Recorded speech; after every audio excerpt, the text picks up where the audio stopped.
तर सर्व बंधू आणि तायांना वैशाखी बौद्ध पौर्णिमेच्या खूप खूप साऱ्या शुभेच्छा। नमो बुद्धाय आणि जय भीम।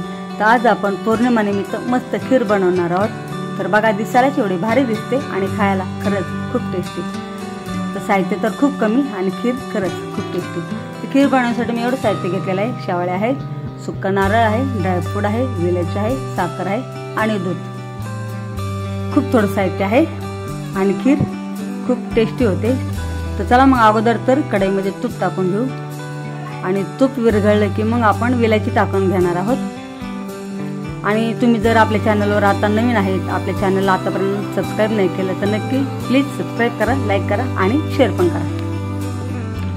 तर छान वेलची तडतडली की मग सुक्का नारळ टाकून घेऊ आणि तुम्ही वल्ल नारळ पण वापरू शकता तुमच्या आवडीनुसार।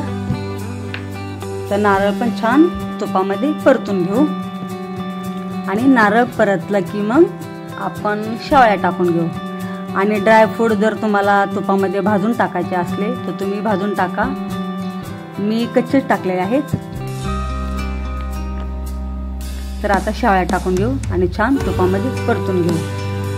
आणि बऱ्याच माझ्या मैत्रिणी खूप वेगळ्या पद्धतीने खीर बनवतात आणि खूप सुंदर बनवतात। आणि खिरीचे प्रकार खूप मोठे आहेत, म्हणजे कोणी शेवळ्याची बनवतं, तर कोणी तांदूळ भिजून वाटून ती बनवतं, तर कोणी साबुदाण्याची बनवतं, कोणी रव्याची बनवतं। खूप साऱ्या वेगवेगळ्या प्रकारे माझ्या मैत्रिणी खीर बनवतात। आणि आज आपण खूप साध्या पद्धतीने आणि पटकन होणारी अशी खीर बनवत आहोत।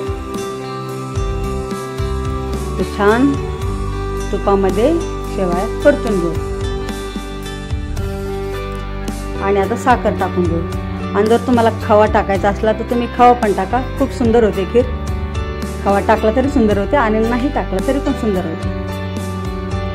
तर छान मिक्स करून घेऊ। आणि दूध मी अगोदर गरम करून घेतलेलं आहे, तर दूध गरम करून घ्या खीरमध्ये टाकताना। तर आता दूध टाकून घेऊ आणि मस्त खीर शिजवून घेऊ।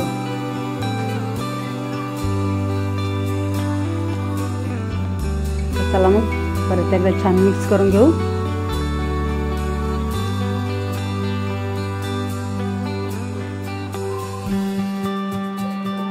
आणि थोड्या वेळासाठी झाकून ठेवू, म्हणजे छान शेवळ्या शिजून निघतील।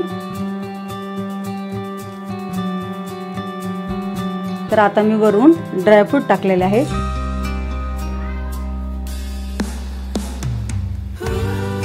तर थोड्या वेळासाठी झाकून ठेवलेला आहे। तर छान शेवळ्या शिजलेल्या आहेत आणि खीर मस्त बनलेली आहे। आणि तुमच्या आवडीने तुम्हाला खीर पातळ ठेवायची का घट्ट ठेवायची तुमच्या आवडीने करा तुम्ही। तर बघा मस्त बनलेले आहे, बघू शकता तुम्ही।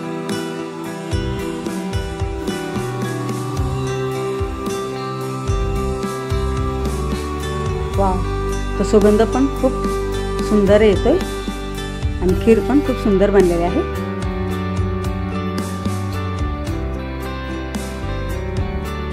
तर चला मग आता प्लेटिंग करू आणि खीर एन्जॉय करू।